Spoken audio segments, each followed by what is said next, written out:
नमस्कार दोस्तों, ये है अंशु ब्लॉग और मैं यहाँ बताने वाली हूँ कि अंशु ने जैसे ही ब्लॉग डाला है, ये समझिए कि उस पोपली और तो कुछ बोल नहीं सकती, उस पोपली के ढेर सारे किराएदार खरीदे हुए, ढेर सारे गुलाम खरीदे हुए आ जाते हैं भौंकने कि अरे वो उसको तुम्हारे लिए श्राद्ध करने को सब कुछ है और सपना को मना है। अरे मूर्ख औरतों, तुम लोगों को ये समझ क्यों नहीं आती है कि उनने 3 दिन पहले एक ब्लॉग डाला था, उसमें क्लियर बता दिया था कि 3 दिन बाद बाबा का श्राद्ध है, अगर तुझे मनाना हो पतियों का तो तू उसमें वो निकाल दियो कोरा उनका, ठीक है। तो वो चीज़ तुम लोगों ने नहीं देखा, बस भौंकने से मतलब है। क्यों? अगर ये जो तुम अंशु के लिए लिखती हो तो वो अंशु के लिए नहीं लिख रही हो, कल को वही तुम्हारे पिता के साथ होगा, वही तुम्हारे भाइयों के साथ होगा, तब तुमको एहसास होगा कि अंशु के ऊपर क्या बीती है, अंशु के माँ बाप मतलब बुआ फूफा हैं जी, माँ बाप के ऊपर क्या बीती है, तो वो चीज़ तुम समझो। अब तुम्हारे ऊपर बीती नहीं है, तुमने तो बस ये देख लिया कि हम भी किसी के घर की बहू है और हम प्रताड़ित हो रहे हैं, तो हाय सपना सही है। अरे डायनो चुड़ैलो, पहले कोई चीज़ को देखो, परखो, सत्य को सत्य कहना सीखो।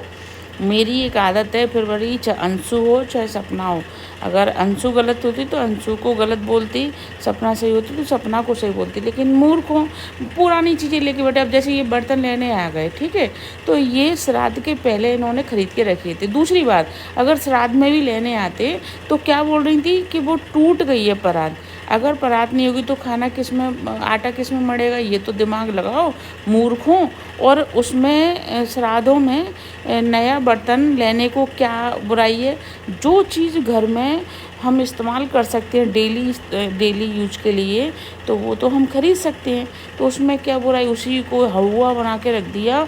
इतनी बदतमीज बदमाश औरतें आ जाती हैं उसमें, जो पता नहीं क्या इनका पैसा लेके आती हैं उससे सपना से, तो वो यहाँ भौंकती रहती हैं।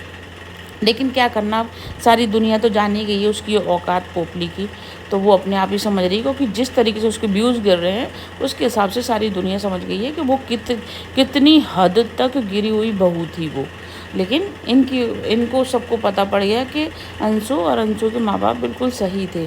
तो ये चीज़ें जब डाल देती हो ना, तो थोड़ा तो सोचा करो कि भाई हम किसके लिए डाल रहे। भाई किसी के भी यहाँ शास्त्रों में ये लिखा रहता है कि 3 साल या 4 साल तक खाना नहीं दिया जाता जो ख़त्म हो जाता है। 3 साल या 4 साल के बाद जो पटा होता है या बरसी होती है, उसके बाद उनको श्राद्ध दिया जाता है। तो वो मूर्ख औरतें वो आ गई हैं सिर्फ, जो अपने घर से सताई हुई हैं और गलती खुद की है, लेकिन सास ससुर को बदनाम करना है कैसे भी करके। तो उन्हीं में से ये औरतें हैं जो अंशु के जैसे ब्लॉग डालने ब्लॉग पड़ा नहीं कि वो शुरू हो जाती हैं भौंकने वाली औरतें। लेकिन ईश्वर ये भी अच्छा है कि 100 में से 80%, 90% अंशु का समर्थन करने वाले और जानने वाले कि हाँ ये अंशु गलत नहीं है, तो वो ही आते हैं। और 20% वो लोग आते हैं जो खुद प्रताड़ित हैं, खुद गलत होते हुए अपने सास ससुर को परेशान करती हैं, और वो यहाँ आके अंशु को गलत बोलती हैं। क्यों? वो जैसी सपना है वैसी वो औरतें हैं, तभी तो सपना उन्हें सही लगती है और ये सास ससुर का दुख नहीं दिखता, क्योंकि वो जैसी हैं तो उनको चारों तरफ वैसे ही गंदा गंदा दिखता है। तो उन्हीं में से वो लोग हैं।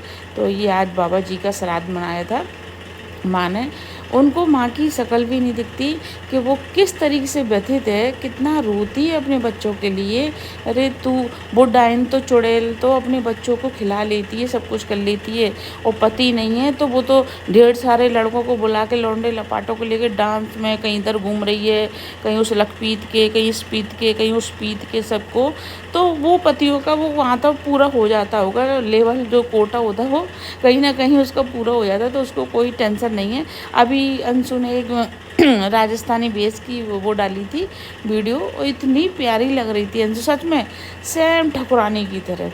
और उसी की कॉपी करने बंदी वहाँ पहुँच गई अपनी राजस्थानी बेस में, इतनी गंदी लग रही थी। क्यों, देखो आत्मा साफ़ होनी चाहिए, आत्मा साफ़ नहीं है तुम्हारी, तुम कितने भी उसकी कॉपी कर लो। जैसे अभी अंशु ने डाला साउथ की हीरोइन जैसा, इतना प्यारा। देखो ईश्वर ने अंशु को सुंदरता दी है, नाक नक्श दिए हैं, सब कुछ दिया है, तो भाई उसकी बराबरी अच्छाई पे करो ना। कि वो बंदी मुँह से एक गंद नहीं निकालती, लेकिन फिर भी किसी को कोई मतलब नहीं है। वहाँ तो भौंकने वालियों का इतना जमावड़ा लग जाता है कि मैं क्या बताऊँ। लेकिन इनके यहाँ पे जब ये श्राद्ध हो रहा था मुझे बहुत अच्छा लग रहा था, बहुत ही ऐसा लग रहा था कि काश मैं भी पहुँच जाऊँ। इतने सारे ढेर सारे मेहमान आए थे, उन्होंने अच्छे से प्यार से खाना खिलाया सबको, और जो प्रसाद दिए सब ग्रहण करके। ये देखो वो लोग बोलते हैं अरे कोई नहीं आता, कोई नहीं आता। अरे भैया मैं तो जब देखती हूँ जब भीड़ ही भीड़ रहती है इसके यहाँ पे, अंशु के यहाँ पे, और ढेरों लोग हेल्प करने आते हैं। ये सोचो तेरी तरह नहीं है कि इस लोंडे को बुला लिए 5-6 लोंडे को, फिर वहाँ 5-6 लोंडे को, 5-6 औरतों को बुला लिए गंदी गंदी सी, और ऐसे कि पहुँच गए जिनके रिश्ते ही नहीं हैं।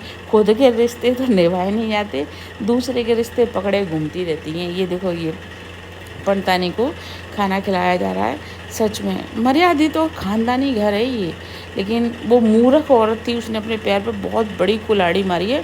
अपना हिस्सा तो लेके चली गई है, वो नहीं बताया, उस पर वीडियो नहीं बनाया बंदी ने, पोपली ने, कि भाई मैं हिस्सा लेके आ गई हूँ अपने दोनों पतियों का, और वो नहीं बताया। बस रोना गाना, अच्छा ऐसा हुआ था मेरे साथ, ऐसा हुआ था, कुछ हैटर्स ऐसे कह रहे थे, कुछ हैटर्स ऐसे कह रहे थे। अरे बदतमीज़ नागिन है तू, बाजनम की नागिन।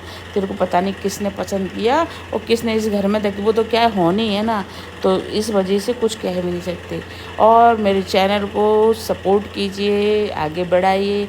मैं आपको ऐसे ही डेली के डेली जो भी अंशु के या जो भी जहाँ भी गलत हो रहा होगा, मैं सभी के ब्लॉग लेके आऊँगी, और आप लोग उस ब्लॉग का आनंद लीजिए। और प्लीज़ मेरे चैनल को सब्सक्राइब कीजिए। आपको ऐसे ही चटपटी खबरें और सच्चाई से भरी हुई खबरों का समर्थन करते हुए ये बबीता सिंह ज़रूर मिलेगी आपको। और धन्यवाद, प्लीज़ सपोर्ट कीजिए और मेरे चैनल को सब्सक्राइब कीजिए। धन्यवाद।